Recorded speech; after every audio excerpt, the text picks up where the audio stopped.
Friends, आइए आज हम बात करते हैं हिंदू लॉ से रिलेटेड इम्पॉर्टेंट टॉपिक की। देखिए, आज हम बाय केस लॉज और इम्पॉर्टेंट जो आपके नोट्स हैं उनकी बात करेंगे। देखिए, केस लॉ आपका ये है, एक Shastri यगपुरुष Das ji versus मूलदास 1966 supreme court. इसमें क्या कहा गया था कि सत्संगी के मंदिर में प्रवेश की अनुमति मांगी।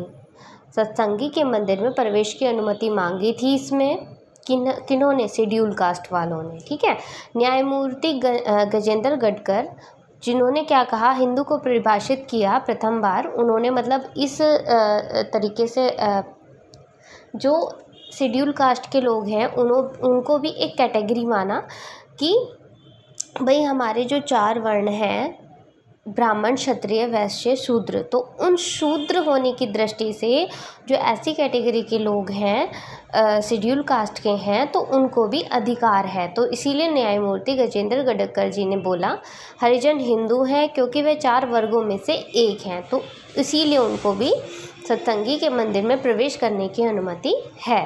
सन्यासी मत क्या आया भाई, जो अपर कास्ट के थे, ब्राह्मण वर्ग से थे, तो सन्यासी थे, ब्राह्मण थे, उन्होंने क्या बोला, हरिजन धर्म से पारंगत नहीं है, मतलब धर्म को वो भली भांति जानते नहीं हैं, वह धर्म के ज्ञाता भी नहीं है, तो इसीलिए उनको कोई अधिकार नहीं है। लेकिन हमारा जो कानून है वो हमें यह समानता प्रदान करता है कि हम और व्यक्तियों की तरह, मतलब जो शेड्यूल कास्ट के लोग हैं वो भी जनरल कास्ट के लोगों की तरह ही एक हिंदू है और उन्हें भी अधिकार है जाने का, मंदिर में प्रवेश करने का, पूजा करने का। ठीक है, हिंदू जन्म के द्वारा या धर्म परिवर्तन के आधार पर होता है। भाई देखिए, एक तो हिंदू किस व्यक्ति को माना गया है? जन्म के आधार पर, वंशजों के आधार पर, उसके माता पिता हिंदू हो तो इस आधार पर। दूसरे आधार पर अगर कोई भी मुस्लिम हो या पारसी हो जो हिंदू धर्म में अपने आप को, मतलब उनको अपना धर्म परिवर्तित कर ले और हिंदू बनना चाहे, तो वो भी हिंदू कहलाएगा। ठीक है, ये किस केस लॉ में कहा गया? आपका अब्राहम बनाम अब्राहम में। अब देखिए, सरला मुद्गल वर्सेस भारत संघ में क्या कहा गया था? किसी धर्म से विश्वास होने पर वह धर्म अपनाया जा सकता है, ना कि सिर्फ विवाह करने के लिए। भाई बहुत से लोग ऐसे होते हैं कि हिंदू धर्म में विश्वास नहीं करते और नॉर्मली शादी करने के लिए ही वो हिंदू धर्म को अपना लेते हैं, लेकिन ऐसा माना गया है कि जब तक हम उसमें विश्वास नहीं करते तब तक वो हम पूर्णतः हिंदू नहीं कहलाते। ठीक है, अब एक केस लॉ आपका है, रानी भगवान कौर बनाम जीसी बोस 1903 सुप्रीम कोर्ट। इसमें क्या कहा गया था? हिंदू धर्म की जो निंदा करता हो, गाय का मांस खाता हो, राक्षसों जैसा व्यवहार करता हो, तो उसे हिंदू कहलाने का कोई हक नहीं है। और स्वयं धर्म समाप्त नहीं जब तक स्वयं धर्म ना बदले। देखिए, स्वतः ही अपना हिंदू धर्म बदलता नहीं है जब तक हम इस धर्म को छोड़ते नहीं हैं। ठीक है, और क्या है भाई आपकी पारंपरिक विधि, वर्तमान विधि। पारंपरिक विधि जो होती है प्राचीन समय की रीति रिवाज, रूढ़ी, इन पर आधारित, और वर्तमान विधि जो है हमारी हिंदू लॉ है, कॉडिफाइड लॉ है आपका, संहिताबद्ध विधि है विधायन द्वारा। जिस तरीके से क्या बना?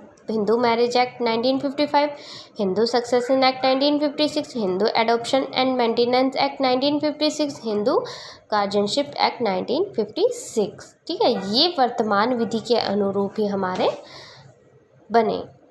हिंदू विधि के जो सोर्सेज हैं, स्रोत हैं, वो क्या है? Sources of Hindu law.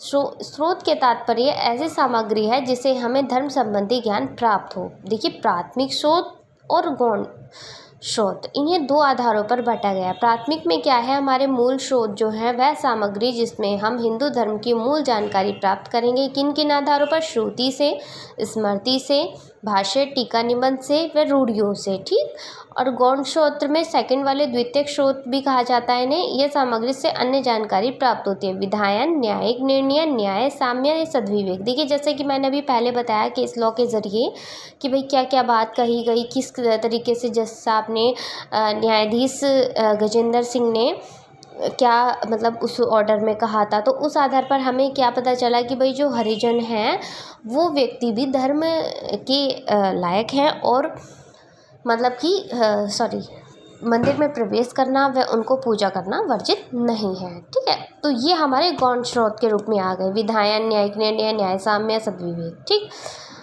This is last Perumal case law आपका पेरुमल बनाम पुन्नुस्वामी 1971 SC। इसमें क्या कहा गया कि प्रस्तुतवाद में स्पष्ट किया गया कि यदि कोई व्यक्ति स्वेच्छा से हिंदू धर्म से स्वयं को परिवर्तित करता है तो वह हिंदू होगा। भाई देखिए, अगर कोई व्यक्ति ऐसा है, मुस्लिम है, और वो हिंदू धर्म को अपनाना चाहता है और हिंदू धर्म में स्वयं परिवर्तित हो जाता है तो वो आपका हिंदू कहलाएगा। ठीक है, चलिए, थैंक्स।